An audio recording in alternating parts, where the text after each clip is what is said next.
Subversion is the term, if you look in a dictionary or criminal code to that matter, usually is explained as a part of activity to destroy things like religion, government, system, political, economical system of a country.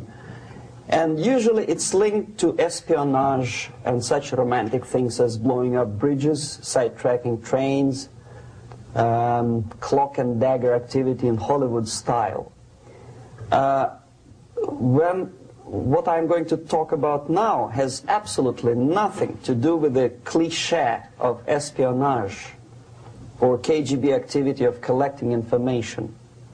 So the greatest mistake or misconception, I think, is that whenever we are talking about KGB, for some strange reason, starting from Hollywood movie makers to professors of political science and quote-unquote experts on Soviet affairs, or Kremlinologists as they call themselves, they think that the most desirable thing for Andropov and the whole KGB is to steal blueprints of some supersonic jet, bring it back to Soviet Union and sell it to the Soviet military-industrial complex. It's only partly true. If we take the whole time, money, and manpower that the Soviet Union and KGB in particular spends outside of USSR border, we will discover, of course there are no official statistics unlike with CIA or FBI, that the espionage as such occupies only 10 to 15% of money, time, and manpower. 15% of the activity of KGB. The rest, 85%, is always subversion. And unlike a dictionary of English, Oxford Dictionary, subversion in Soviet terminology means always a destructive, aggressive activity aimed to destroy the country, nation, or geographical area of your enemy. So there's no romantics in there, absolutely. No blowing up bridges, no microfilms in Coca-Cola cans, nothing of that sort. No James Bond nonsense. It's most of this activity is overt, legitimate, and easily observable if you give yourself time and trouble to observe it. But according to the law and law enforcement systems of the Western civilization, it's not a crime. Exactly because of misconception, manipulation of terms. We think that subverter is a person who is going to blow up our beautiful bridges. No. Subverter is a student who comes for exchange, a diplomat, an actor, an artist, a journalist like myself was 10 years ago. Now, subversion is an activity which is a two-way traffic. You cannot subvert an enemy which doesn't want to be subverted. If you know history of Japan, for example, before 20th century, Japan was a closed society. The moment a foreign boat comes to the shores of Japan, the Imperial Japanese Army politely tells them to get lost. And if American salesman comes to the shore of Japan, let's say 60 or 70 years from now back, and says, oh, I have a very beautiful vacuum cleaner for you, with the good financing, he says, please leave us, we don't need your vacuum cleaner. If they don't leave, they shoot them to preserve their culture, ideology, traditions, values intact. You were not able to subvert Japan. You cannot subvert Soviet Union because the borders are closed. The media is censored by the government. The population is controlled by the KGB and internal police. With all the beautiful glossy pictures of Time magazine and Magazine America, which is published by the American embassy in Moscow, you cannot subvert Soviet citizens because the magazine never reaches Soviet citizens. It's collected from the newsstands and thrown to garbage can. Subversion can be only successful when the initiator, the actor, the agent of subversion has a responsive target. It's a two-way traffic. United States is a receptive target of subversion. There is no response similar to that one from United States to the Soviet Union. It stops halfway somewhere. It never reaches here. The theory of subversion goes all the way back 2,500 years ago. The first human being who formulated the tactics of subversion was a Chinese philosopher by the name of Sun Tzu.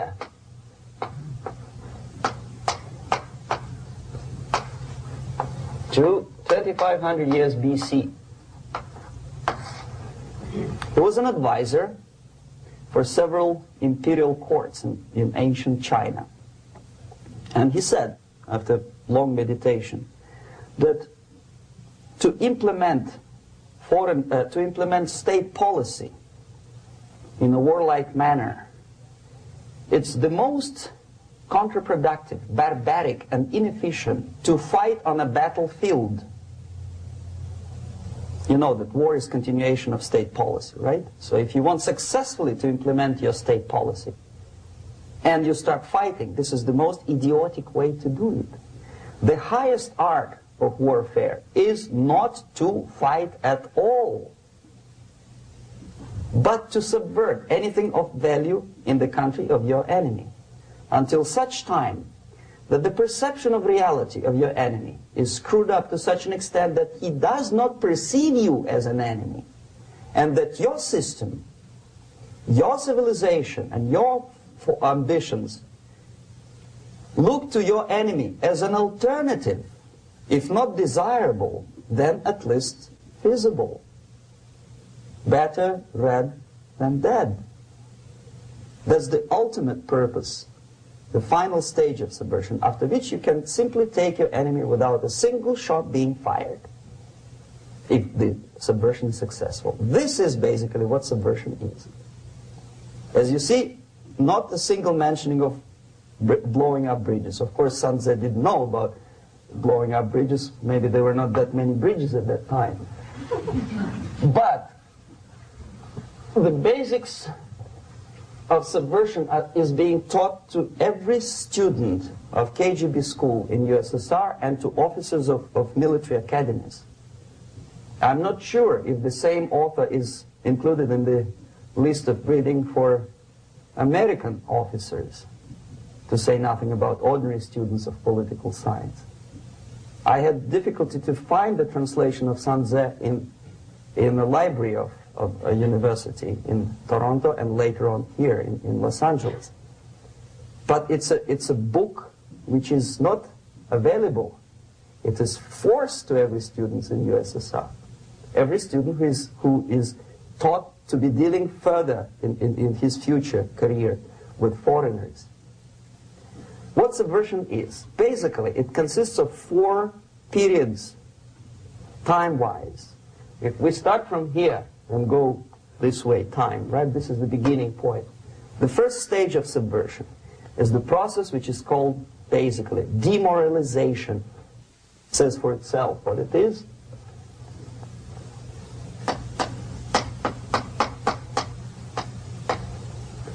It takes from,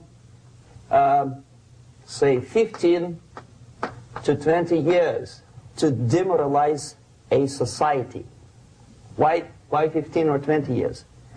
This is the time sufficient to educate one generation of students or children. One generation. One lifetime span of a person, a human being, which is dedicated to study, to shaping up the outlook, ideology, personality. No more nor less. Usually it takes from 15 to 20 years. What it includes? It includes influencing, or by various methods, infiltration, propaganda methods, direct contacts, doesn't really matter. I will describe them later. Of various areas where public opinion is formulated or shaped. Religion, educational system, social life, administration, law enforcement system, military, of course, and labor and employer relations, economy. Okay? 5 areas. I will not write them down because we will not have enough space. Sometimes when I describe all the methods, students ask me question, are you sure this is the result of the Soviet influence? Not necessarily. You see, the tactic of subversion, about which I'm talking, is similar to the martial art, the Japanese martial art. If some of you are familiar with that tactic, probably you will remember that if an enemy is bigger and heavier than yourself, it would be very painful to resist his direct strike. If a heavier person wants to strike me in the face, it would be very naive and counterproductive to stop his blow. The Chinese and Japanese judo art tells us what to do. First to avoid the strike, then to grab the fist and continue his movement in the direction where it was before, right? Until the enemy crashes in the wall. You see? So, what happens here? The target country obviously does something wrong. If it's a free democratic society, there are many different movements within the society. There are obviously, in every society, there are people who are against this society. They may be simple criminals, ideologically in disagreement with the state policy, conscientious enemies, simply psychotic personalities who are against anything, right?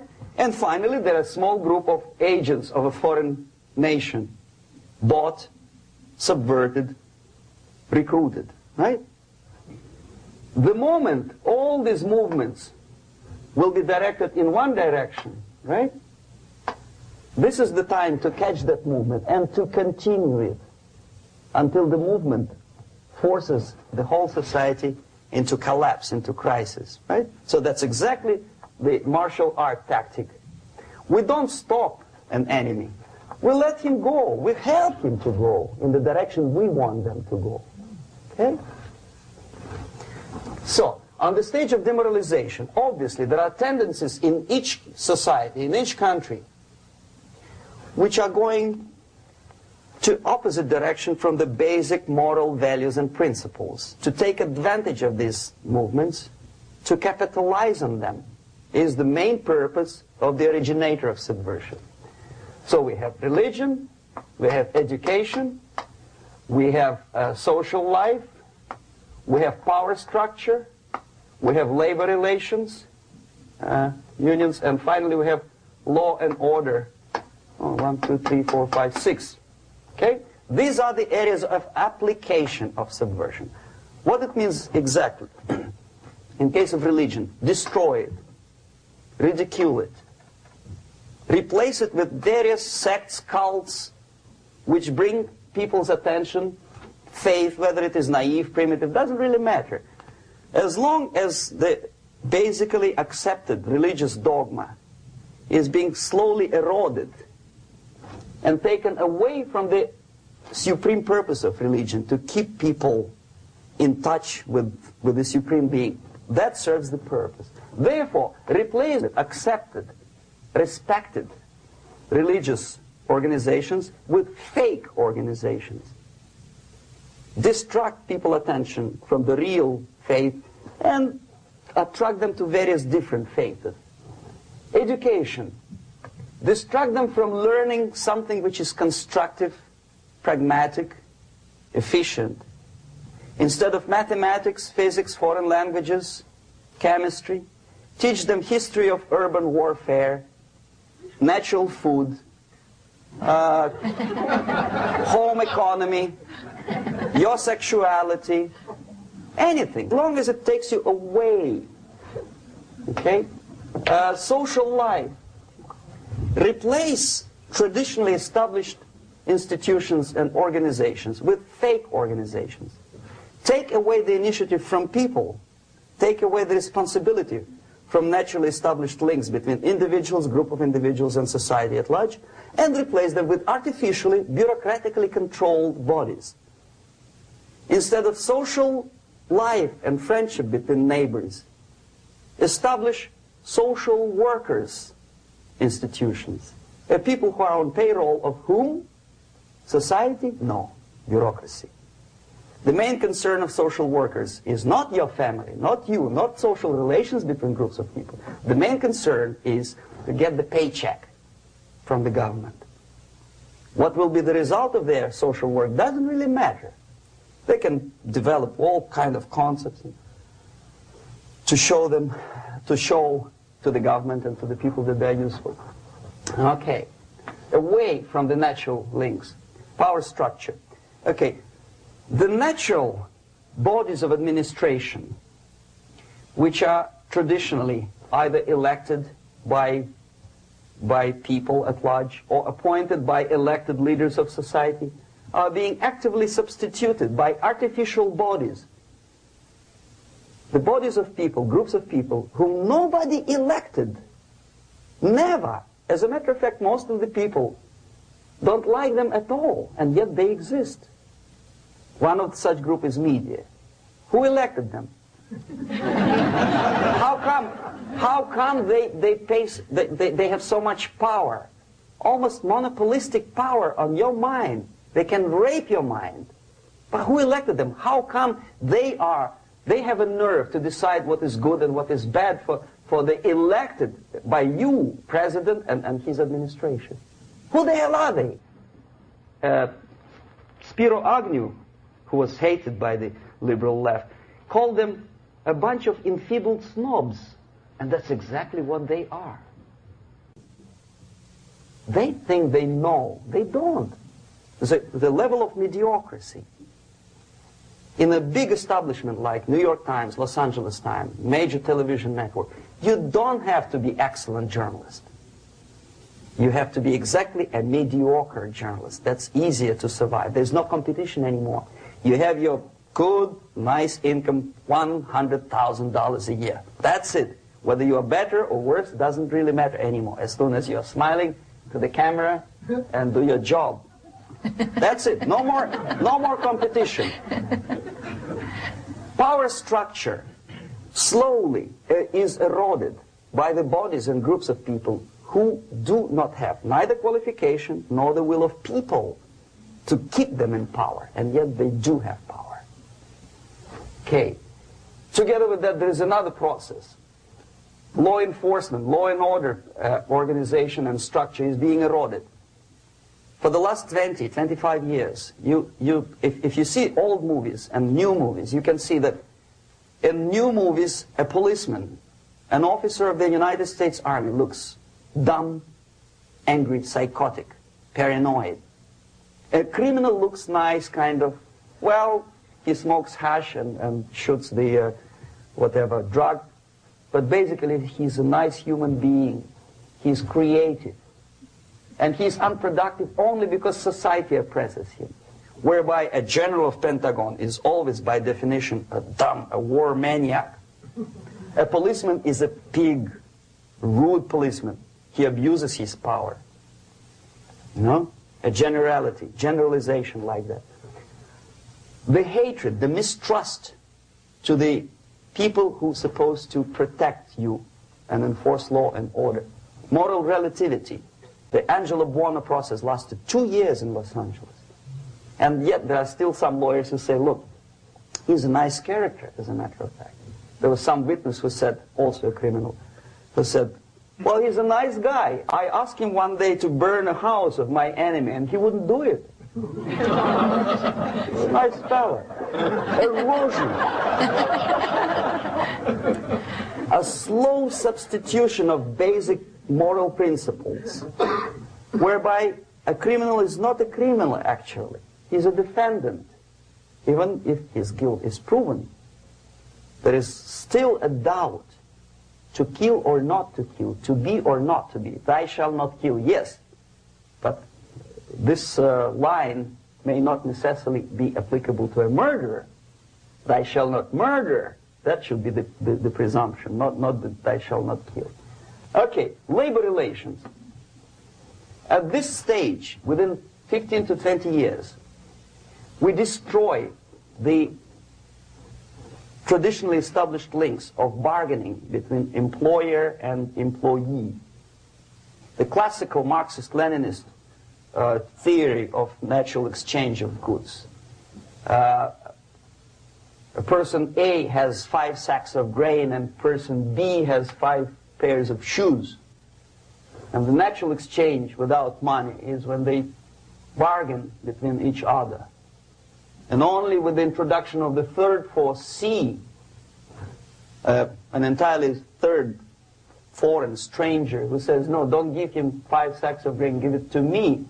And you give me your 5 pairs of shoes, and I will distribute it accordingly, so that the economy will go. This is the death of natural exchange, and death of natural bargaining. Well, trade unions were established 100 years ago. The objective was to improve working conditions and to protect the rights of workers from those employers who were abusing their right because they had more money. Objectively, at that time, initially, the trade union movement did work.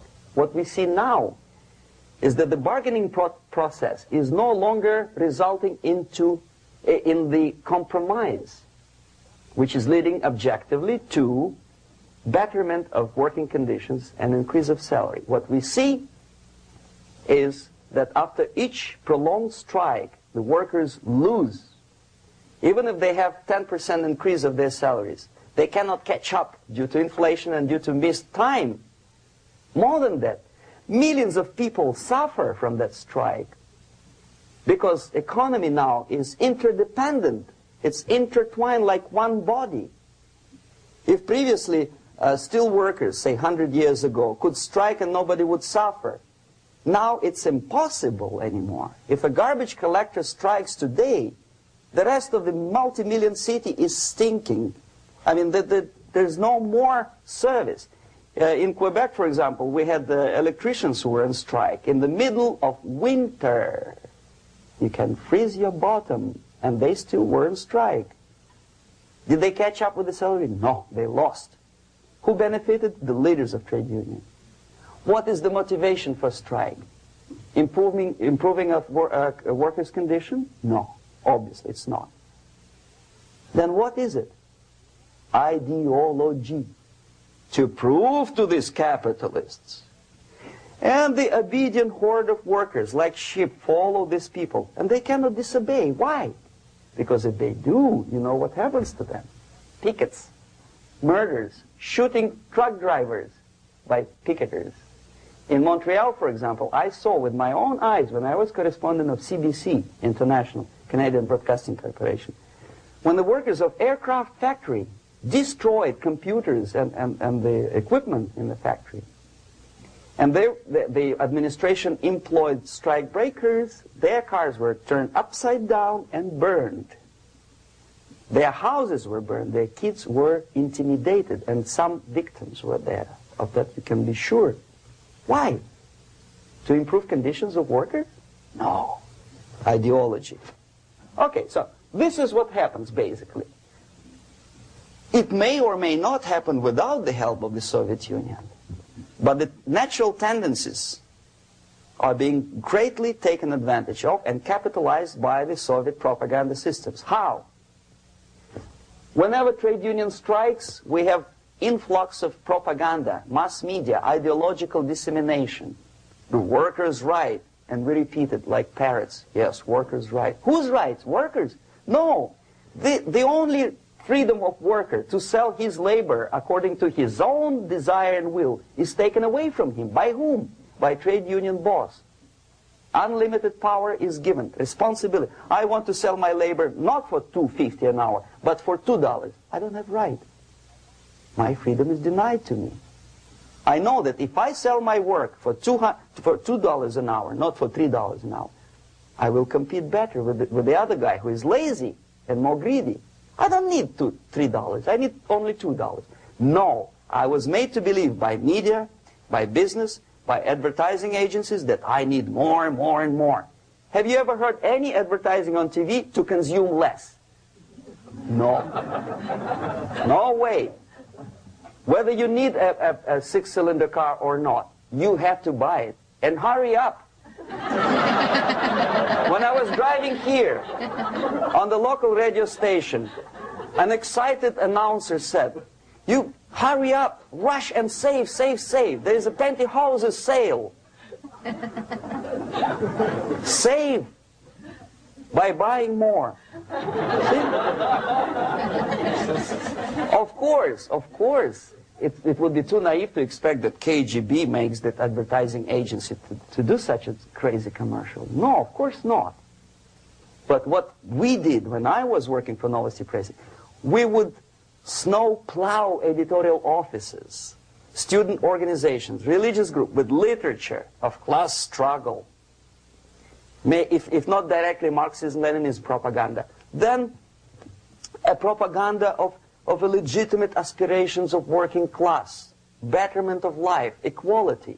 Equality, mind you. President Kennedy once said, we will make America to believe that people are born equal. Are people born equal? Is there any mentioning in the Bible or any other holy scripture in any religion, if you don't believe me, go to the library and check it. There is not a single word about equality. Just the opposite. By your deeds, God will judge you. What you do is important. The merit of your personality. You cannot legislate equality. If you want to be equal, you have to be equal. You have to deserve it. And yet we build our society on the principle of equality. We say people are equal. We know it is false. It's a lie. Some people are tall and stupid. Others are short, bold, and clever.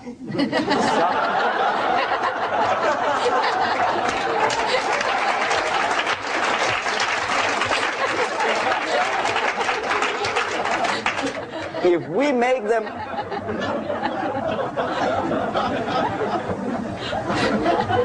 make them equal by force, if we put the principle of equality in the basis of our socio-political structure, it's the same thing as building a house on sand. Sooner or later it will collapse, and that's exactly what happens. And we, as Soviet propaganda makers, are trying to push you in the direction which you go yourself. Equality, yes, equality. People are equal. Land of equal opportunities. Is it true or not? Think about it. Equal opportunities. Should there be equal opportunities? For me and for a lazy bastard who come here from some other country and immediately registers as a welfare recipient benefits? I never received a single dollar. No, sorry, I did receive once. But I never applied for welfare. For the 13 years, I took any job. Security guard, journalist, taxi driver, anything. Well, I was restless, but some people don't like it. They immediately. So why should we have equal opportunities? Why? The equal opportunity to excel. Equal opportunity in equal circumstances, yes, but we know people are different. To excel, yes, provided we reach the same level of excellency, perfection, which is hypothetical, distant future. Yes, maybe. But we know perfectly well that even with the best intentions, people could not be equal. Why should we have equality in the, say, legal system? Myself, I'm considering myself a law-abiding citizen, and a person who comes here to rob and shoot, say, the United States administration under Carter imported thousands of Cuban criminals. They were non-criminals, yet they were accepted. Do you think it's fair if myself and my wife from Philippines, who work like horse as a lab technician in a hospital should have the same rights as a criminal from Cuba? Why? And yet we repeat as parrots, equality, equality, equality. And the Soviet propaganda system helps us to believe that equality is something which is desirable. Democracy, as it was established by fathers of this country, of this system in the last century, is not equality. It's the system where different people, unequal people, have a chance to survive and help each other in constant competition, in constant perfection, not in equality, which is superimposed from a godfather or nice person in Washington, D.C. And the absolute equality exists in Soviet Union, quote-unquote equality. Everybody is equal in dirt, except some people are more equal than the others in Politburo. So, the moment you bring a country to the point of almost total demoralization, when nothing works anymore, when you are not sure whether it is right or wrong, good and bad, but there's no division between evil and good, when even the leaders of church sometimes say, well, violence for the sake of justice, especially social justice, is justified in countries like Nicaragua, El Salvador, well, maybe Rhodesia, and we listen to them and say, yeah, probably it's true. Is it true? No, it is not true. Violence is not justified, especially for the sake of quote-unquote social justice introduced by Marxist-Leninists, that is my former colleagues from Novosti Press Agency. Okay, so we reached that point. The next step is destabilization.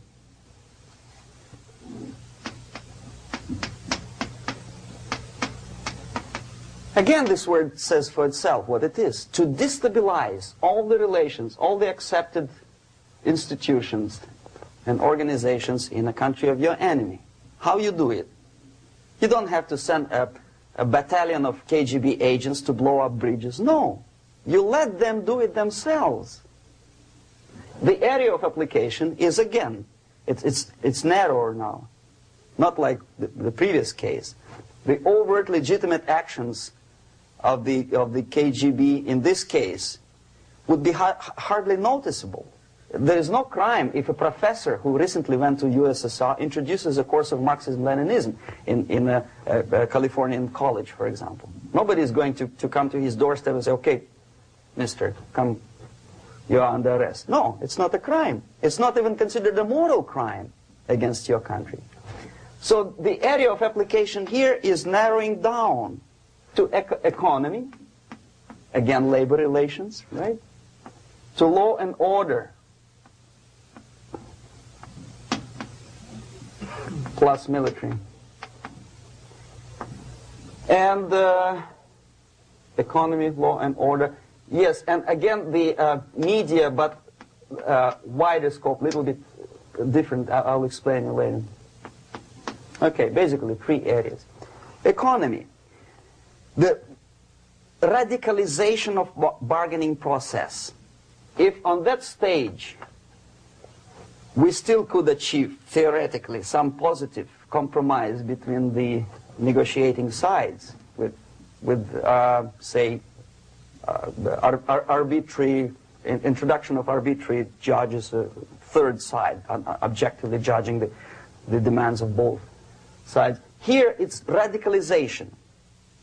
On the stage of destabilization, we cannot come to compromise even within a family. The husband and wife couldn't figure out which is better. Husband wants his kids to eat at the table, and wife wants a child to roam around the room and drop food all over the floor. They cannot come to compromise unless they start a fight. It's impossible to reach a compromise, constructive compromise, between neighbors. Some people say, I don't like you to watering your lawn at that time because exactly at that time I'm walking my dog and he's getting nervous. He cannot pass his bowels, you know. So they cannot compromise. They go to a civil court or something like that. Radicalization of human relations. No more compromise. Fight, fight, fight. The normal, traditionally accepted relations are destabilized. The relations between teachers and students in schools and colleges. Fight. The relations between, in economical sphere, between laborers and employers are further radicalized. No more acceptance of the legitimacy of demands of workers. Unlike Japanese, with the theory Z, if you ever heard about it, where the workers are involved in decision-making process, therefore they don't have moral incentive to fight their bosses. In the United States, it's just the opposite. The harder is the fight, the better. The more heroic they look.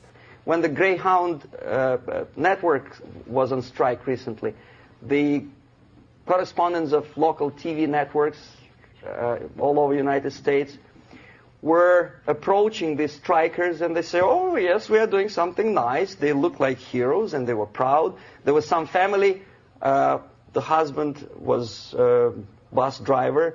Now they decided in a protest against the bosses to camp somewhere in the forest. And they were presented to the audience as a heroic, nice people. You see? The violent clashes between passengers, picketers, and the strikers are presented as something normal. 10, 15, 20 years ago, we would be angry, say, why so much hatred? Today we are not. We say, well, commonplace. Radicalization, militarization sometimes. As I explained on that stage, I took a step a little bit further. Shooting people. Okay, law and order now also is pushed into the area where previously people settled their differences peacefully and legitimately.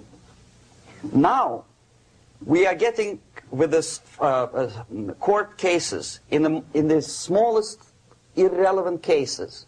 We cannot solve our problems anymore.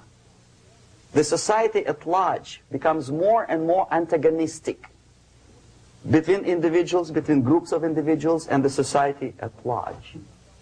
The media puts himself in the opposition to the society in general, at large. Separate, alienated. Okay? On that stage, you remember I was talking a couple of hours ago about the sleepers. That's when the students from, say, United States, if they are trained in Lumumba University, or developing nations, that's the students I was dealing with, are being sent back from the Soviet Union here. Or if they were already in the United States, in the country which is the object of subversion, they spring to action. The sleepers go up. They slept for 15 to 20 years. Now they become leaders of groups, preachers, I don't know, public figures. Prominently they actively include themselves in a political process. All of a sudden we see a homosexual. 15 years ago he did his dirty job and nobody cared. Now he makes it a political issue. He demands recognition, respect, human rights, and he rallies a large group of people. And there are violent clashes between him and police, his group and ordinary people, no matter what. It's black against white, yellows against green, doesn't matter where the division line goes. As long as this group come into antagonistic clash, sometimes militantly, sometimes with firearms, that is destabilization process. The sleepers, many of whom are simply KGB agents, become leaders of the process of destabilization. Doesn't mean that Comrade Andropov sends Comrade Ivanov to the United States. The person who takes care is already here. He is a respected citizen of the United States. Sometimes he gets money from various foundations for his legitimate struggle for, I don't know, human rights, women's rights, kid lib, prison lib, whatever. There are sympathetic Americans who donate their money to him. Destabilization process usually leads directly to the process of crisis. In case of developing nations, that's the area where I was active. The process starts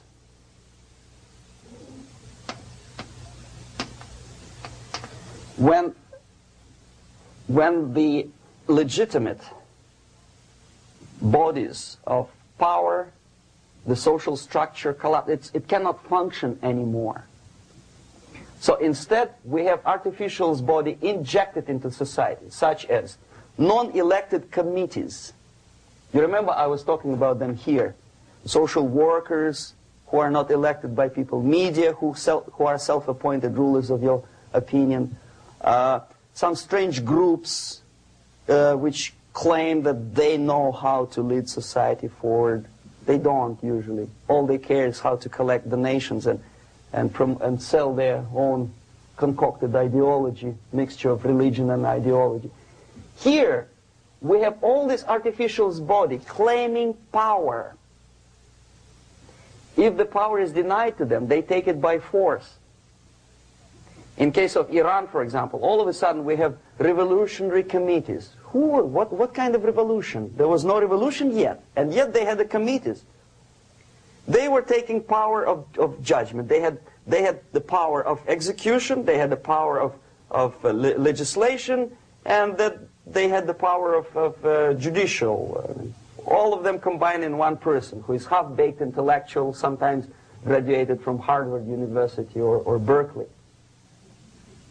He comes back to his country and he thinks that he knows the answer to all the social, economical problems. Okay? Crisis is when society cannot function anymore productively. It collapses, obviously. That's the word for crisis. So therefore, the population at large is looking for a savior. The religious groups are expecting a messiah to come. The workers say, we have family to feed. Let's have a strong government, maybe socialist government, centralized. When somebody put the employers on their place and let us work. We are sick and tired of going to strike and missing overtime and all that stuff. We need some strong man, strong government, a leader, a savior is needed. Population is sick and tired already. And here we are. We have a savior. Either a foreign nation comes in, or the local group of leftists, Marxists, no matter what they call themselves, Sandinista, a reverend or some sort, Bishop Muzureva, like in Zimbabwe, doesn't matter. A savior comes and says, I will lead you. So we have two alternatives here. Civil war and invasion. Okay? See how it goes? Civil war, we know what it is. Lebanon is the best example. The civil war, which was artificially implanted in Lebanon by injection of force of PLO, Palestinian Liberation Organization. Invasion we had in many other countries like Afghanistan, name any East European country, it was invaded by the Soviet army. But the result is the same. The next stage is normalization. Normalization is a very ironic word, of course. It is borrowed from 1968 situation in Czechoslovakia, when the Soviet propaganda and after them New York Times declared the country is normalized. The tanks moved into Prague, so there is no more Prague Spring, there is no more violence. Normalization. At that stage, the self-appointed rulers of the society don't need any revolution anymore. They don't need any radicalism anymore. So this is the reverse from destabilization. Basically, it is stabilizing the country by force. So all the sleepers and activists and social workers and liberals and homosexuals and professors and Marxists and Leninists are being eliminated. physically sometimes. They've done their job already. Okay? They are not needed anymore. The new rulers need stability to exploit the nation, to exploit the country, to take advantages of the victory. Okay? So no more revolutionaries, please. And that's exactly what happens in a number of countries. You remember Bangladesh? This is the crisis in which I was instrumental. First they had Mujibur Rahman. In 1971, he was the leader of People's Party, Awami League, with mustache like Stalin. He was in Russia many times. In 5 years, he was shot by his former colleagues, Marxists. He fulfilled his function. In Afghanistan, it happened 3 times. First there was Taraki, then there was Amin, now there's Babrak Karmal. They killed each other successively, one after another. The moment he fulfills his duty, the first one demoralized country, the second destabilized, the third one brought it to crisis. Goodbye, comrades. Babrak Karmal comes from Moscow and put into the seat of power. Same thing happened in Grenada recently. Maurice Bishop, Marxist, was killed by Austin, what's his name, General something, who was also a Marxist. Right? So no more revolutions, please. Normalization now. From now on, no more strikes, no more homosexuals, no more women lib, no more kid lib, no more lib, period.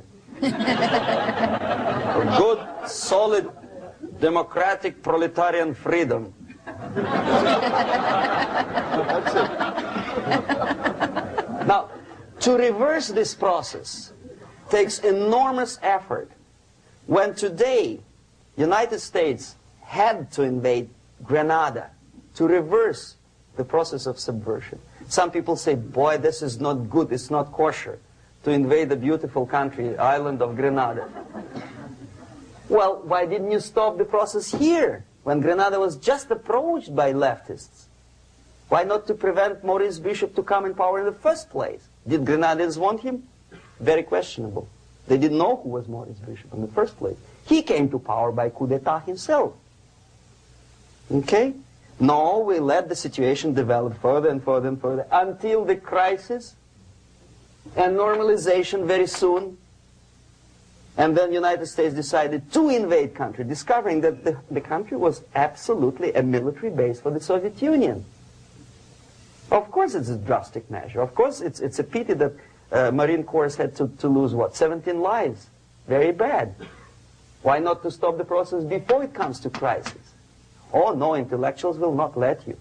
It's interference into domestic affairs. They're very careful not to let American administration to interfere in domestic affairs of Latin American countries. They don't mind Soviet Union interfere in these affairs. Okay. So to reverse this process from here, it takes only and always military force.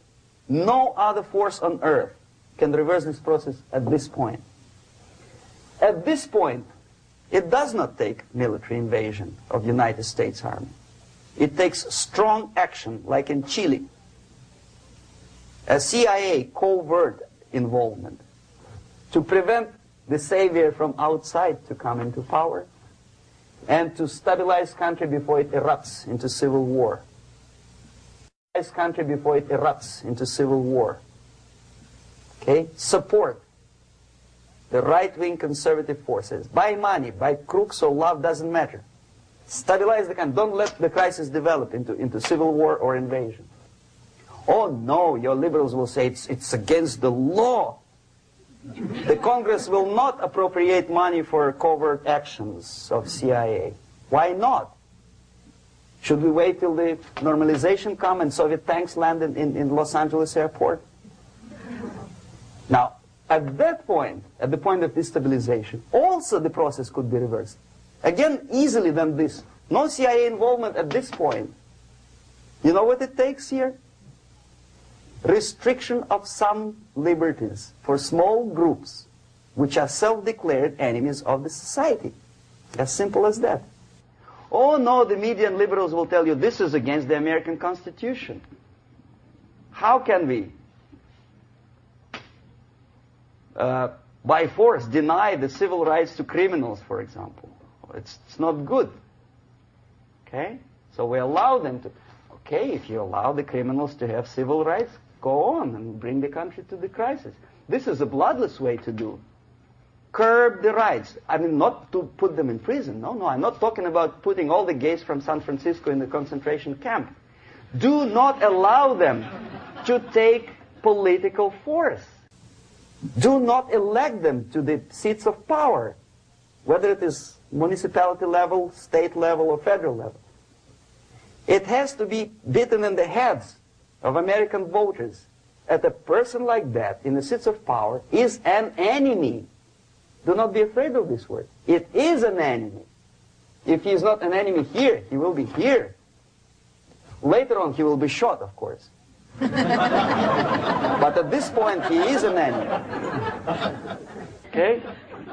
You are doing great service by denying him a right to capitalize on his own crazy ideas and become a powerful man, a man who uses the seat of power.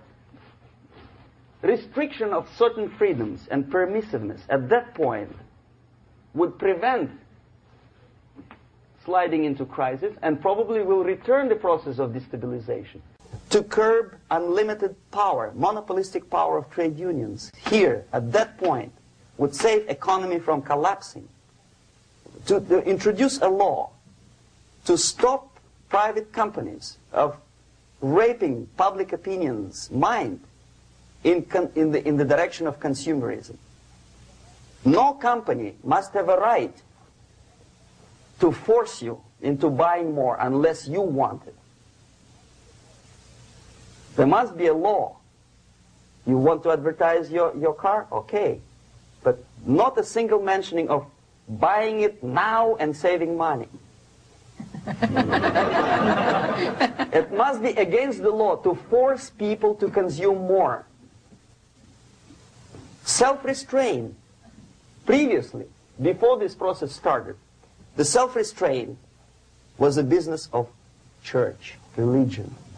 Because our preachers, the fathers of church, would tell us, material values are good, but it's not the prime function of human being. Because you have to live with something. Obviously, the design for our life is not to consume more deodorants. There must be something greater. If such a complicated instrument as human body was created, obviously there must be some higher purpose for that.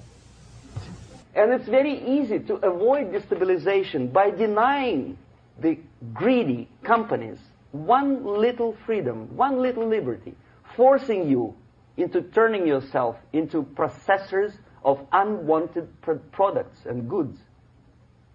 They turn you into machines, like the worm who there's inlet and outlet. So, and how long an average appliance lasts these days?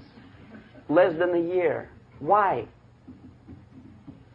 Where's workmanship? Well, we want you to buy more. Okay. Destabilization process could be easily overcome if, as I say, the society, by its own will or after persuasion by the leaders, will come to the idea of self-restraint. It's so hard, we want to consume more, but you have to. Unless you will come to this stage, when, as we say in Russia, if Sahara Desert ever becomes a communist state, there will be shortage of sand. So you have to curb your... You have to curb your expectations at this point before it's too late. But no, we don't want to do it. Demoralization process. Again, it's the easiest thing to reverse. First of all, by restricting import of propaganda. The easiest thing to do. Unlimited, unrestrained import of Soviet literature, Soviet journalists. Giving Soviet propaganda and ideological agitators equal time on American TV networks. It has to be stopped. And it's easy. They won't be offended, mind you. As a matter of fact, they will respect America more. But when my former colleague Vladimir Posner appears on Nightline and Ted Koppel asks him, well, Vladimir, what do you think about this and that? What can he think? He is an instrument of propaganda. He thinks what Comrade Andropov tells him to think. He is just a nice, articulate mouthpiece of the Soviet subversion system. And Ted Koppel makes you believe that my friend Vladimir Posner thinks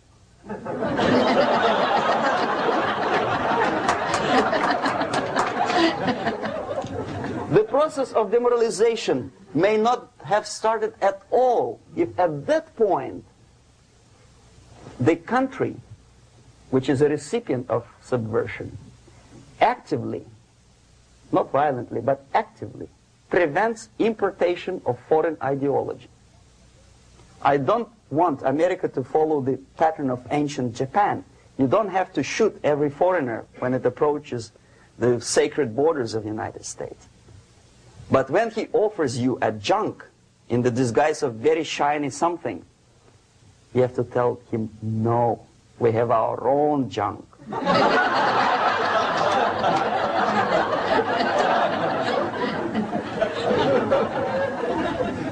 If at that point the society is strong, brave, and conscientious enough to stop importation of ideas which are foreign,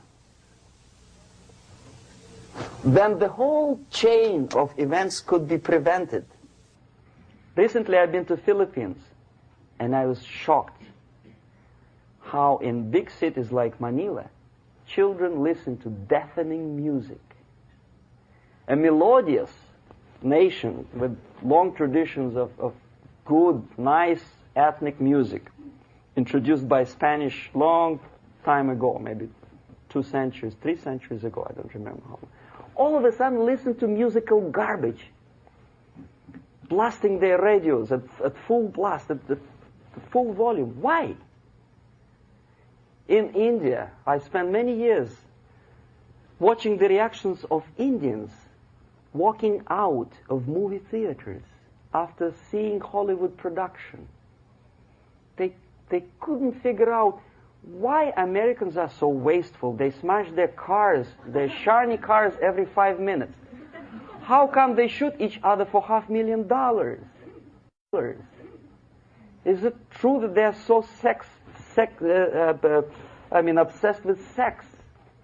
Can you imagine showing a movie where each 5 minutes there's a copulation on the screen to a country like India with long tradition of respect to these private matters, or to Pakistan? And United States expect these people to respect you? No way. Oh yes, they will see the movie, they'll pay 5 rupees to see that garbage, but they walk out and will tell their kids, don't respect Americans, don't be like Americans. See? So, the process of demoralization could be stopped right here, both as an expert and as an import. And that takes one step, one very important thing to do. You don't have to expel all the KGB agents from Washington, D.C. The most difficult and at the same time the simplest answer to the subversion is to start it here and even before, by bringing back the society to religion, something that you cannot touch and eat and put on yourself, but something that rules society and makes it move and preserve it. A Soviet scientist, Shafarevich, who has nothing to do with religion, he is a computer scientist, did a very intensive research on the history of socialist countries. He calls socialist or communist any country with a centralized economy and a pyramidal style of power structure. And he discovered, actually he didn't discover it, he just brought to attention of his readers, that civilizations like Mohenjo-Daro in the river Indus area, like Egypt, like Maya, Incas, like Babylonian culture, collapsed and disappeared from the surface of Earth. The moment they lost religion, As simple as that. They disintegrated. Nobody remembers about them anymore. Well, distantly. So,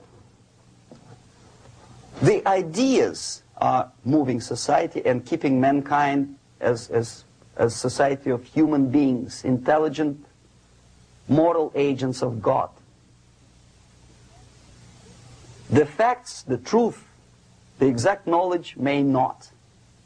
All the sophisticated technology and computers will not prevent society from disintegrating and eventually dying out. Have you ever met a person who would sacrifice his life, freedom, for the truth like that? This is truth. I never met a person who said, this is truth and I'm ready to shoot me. To defend the truth. Right? But millions sacrifice their life, freedom, comfort, everything for things like God. Like Jesus Christ. It's an honor. Some martyrs in the Soviet concentration camp died. And they died in peace, unlike those who shouted, "Long live Stalin," knowing perfectly well that he may not live long. Something which is not material moves society and helps it to survive. And the other way around. The moment we turn into 2 by 2 is 4 and make it a guiding principle of our life, our existence, we die. Even though this is true, and this we cannot prove. We only can feel and have faith in it. So the answer to ideological subversion, strangely enough, is very simple. You don't have to shoot people, you don't have to aim missiles and Pershings and cruise missiles at Andropov's headquarters. You simply have to have faith and prevent subversion. In other words, not to be a victim of subversion. Don't try to be a person who in judo is trying to smash your enemy and being caught by your hand. Don't strike like that. Strike with the power of your spirit and moral superiority. If you don't have that power, it's high time to develop it. And that's the only answer. That's it. Thank you.